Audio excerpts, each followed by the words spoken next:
This is our fourth unit syllabus. The syllabus which contains the clustering and ensemble methods. Under clustering, we will discuss about the K-means clustering and Gaussian mixture model. And next models are the ensemble methods. In ensemble methods, we will discuss about bagging and boosting methods. And under bagging, we will discuss about random forest algorithm. And under boosting, we will discuss about the AdaBoost algorithm. And finally, we will discuss about Bayesian learning algorithms. Okay, in this lecture, I want to talk about the introductory part of the clustering. Okay, in this introductory part of the clustering, we will discuss about the what is clustering and where the clustering is used and the types of the clustering. Okay, the main objective of this topic is here we are getting the basic idea of the various types of the clusters and clustering concept, and next, as an outcome, we are applying those learned concepts applied on the real-time problems for solving a solution. Okay, now let's see what is clustering. Here, clustering is one of the unsupervised machine learning model. Here, the unsupervised machine learning model is nothing but here we have to work on the unlabeled data set. Here, the given unlabeled data set which is divided into similar subclasses. Here, the similar subclasses is nothing but here the each subclass is nothing but cluster. Each subclass is nothing but cluster. Here in each, when we are performing the clustering on a particular data set, here we are getting the data points which are belongs to the one cluster are as similar as possible, and data points which are belongs to the one cluster another cluster are as dissimilar as possible, which means the data points belongs to the one cluster are different from the other cluster. This is nothing but the clustering. Now let's see one example. Here I am considering the one data set. This data set which contains the two different types of the data points, means here the data points are the two different colors of the balloons. Okay, after applying the clustering on this data set, here based on the similarity of the data points, the data set which is divided into two clusters, and one cluster which is contains the blue color balloons and another cluster which is contains the red color balloons, means here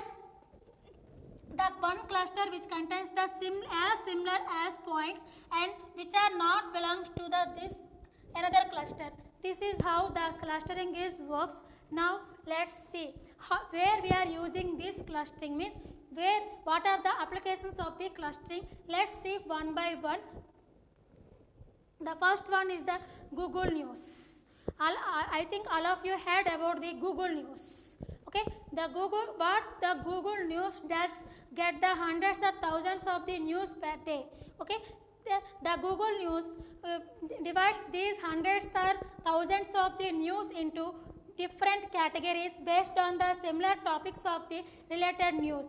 The logic behind of this Google News is the clustering. Here let us see in this example, here the highlighted area which contains the URLs related to the news for the Trump and Modi, means here the news related to the Trump and Modi taken into the one group and the remaining news which is taken into the another group. In this way, the clustering used in the Google News for division of the different news based on the topic. And another example we are considered is the recommended systems. Okay, one of the famous example of the recommended systems is Amazon. The Amazon recommended systems in behind uses the clustering technique for displaying the recommended products for the users based on the user's previous purchased products and based on the previous data of the customer. So this is the one example of the one application of the clustering, and the next one is the recommended movie. Here movies means we are getting the idea in our mind, that is the Netflix. By using the Netflix, we are watching the movies and web series. Okay, here the Netflix also using the clustering for displaying the recommended movies for you as you like based on your watched history. This is the one example. And now let's see how the clustering used in the business side. Okay, in business side, the clustering is used for better management of the data, and the business in business, this clustering is mainly used for image segmentation and web page merging of the web pages, and in information retrievals and retails. And now let's see how the clustering is used in the retail stores. Here the retailers using the clustering for division of the customer segmentation.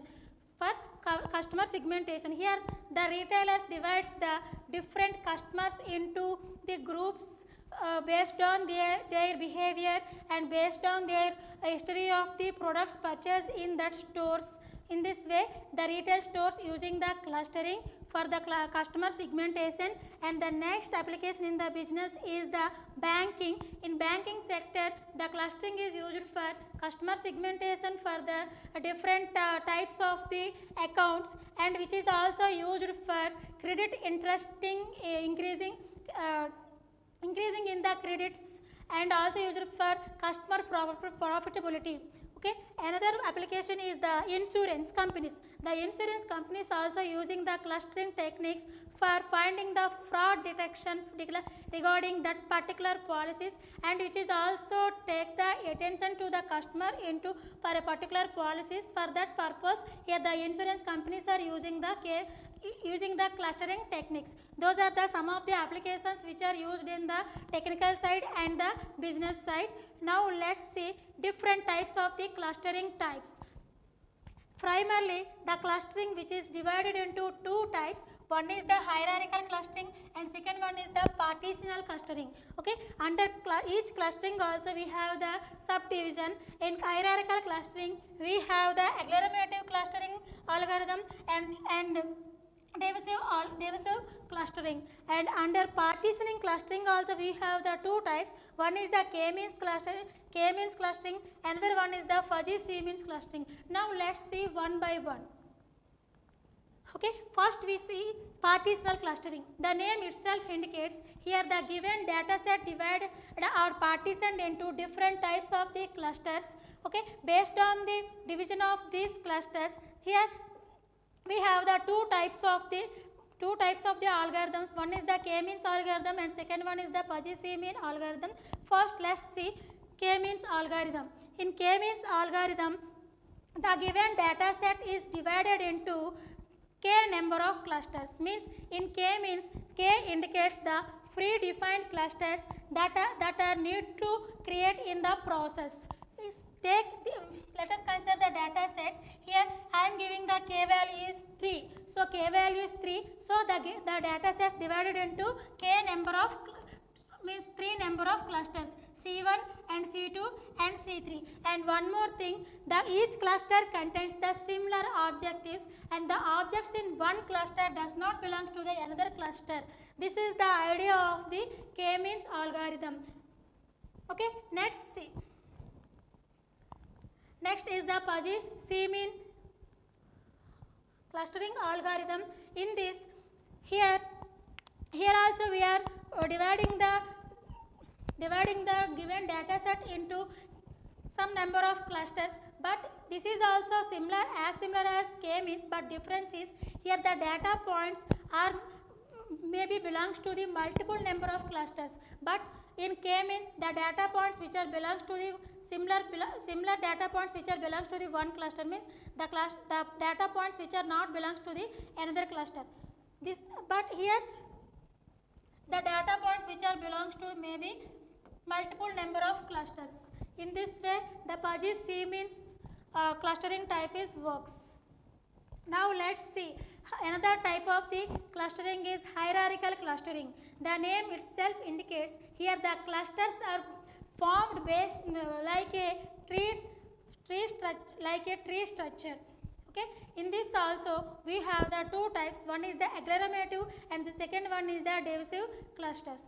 Let's see first agglomerative clustering in the hierarchical clustering type. In agglomerative clustering, which is the bottom-up approach, here in given data set, each data point we are considering as the small clusters. After that, combining all the smaller clusters to form a successive large cluster. Let's see the example. Here our data set, in data set we have the 6 data points, and each data points initially we are considering as the small clusters, and after that we are combining the each cluster, small cluster, to form a large cluster. Here we are combining the B cluster and C cluster, then we get the one large cluster BC cluster, and then we are combining DE, we get the DE cluster, and one more cluster when we are combining DE cluster and F cluster, and finally we get the whole the cluster, which is includes the all the data points of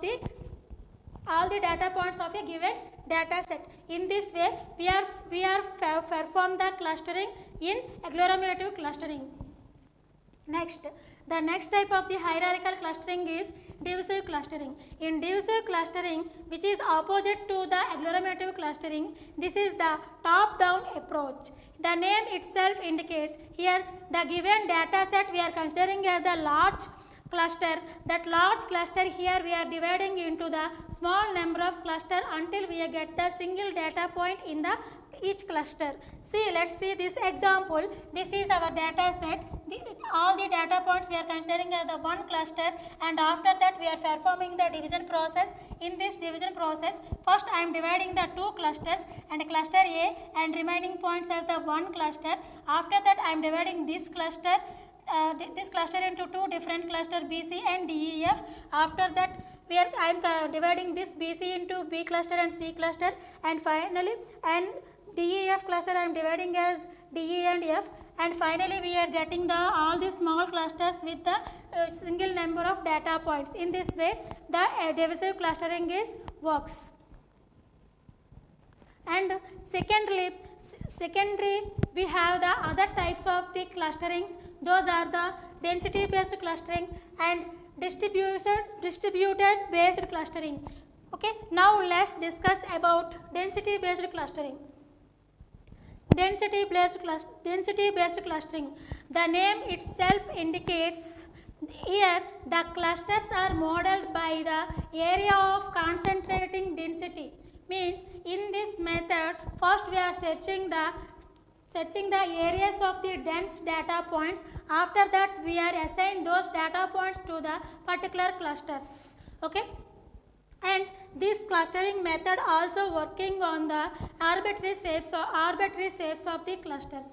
Means here we are getting the different types. Arbitrary shapes means different types of the shapes we are getting. The shape of the clusters may like the circle or ellipse or the some other irregular shapes. Okay, and this density based clustering also handle with the noisy data. Means this noisy is removed by considering as these noisy points or outliers pointers as the boundaries of the clusters. In this, as the considering of the boundaries of the clusters, this clustering method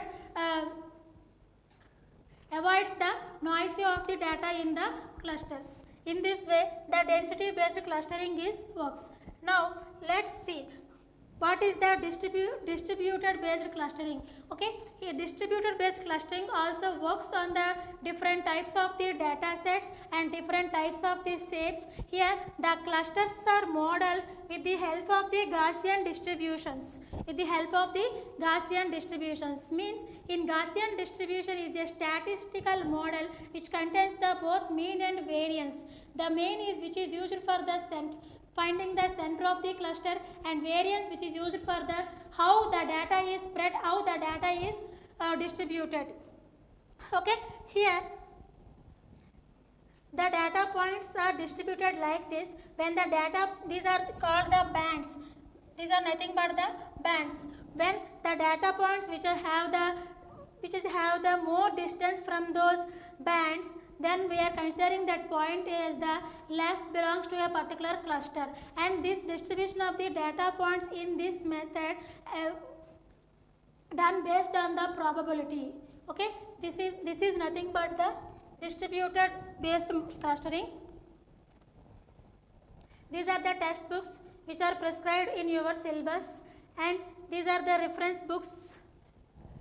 By using these reference books you will get the more knowledge, and these are the references which are used for preparing this content of the PPT. And finally, thank you.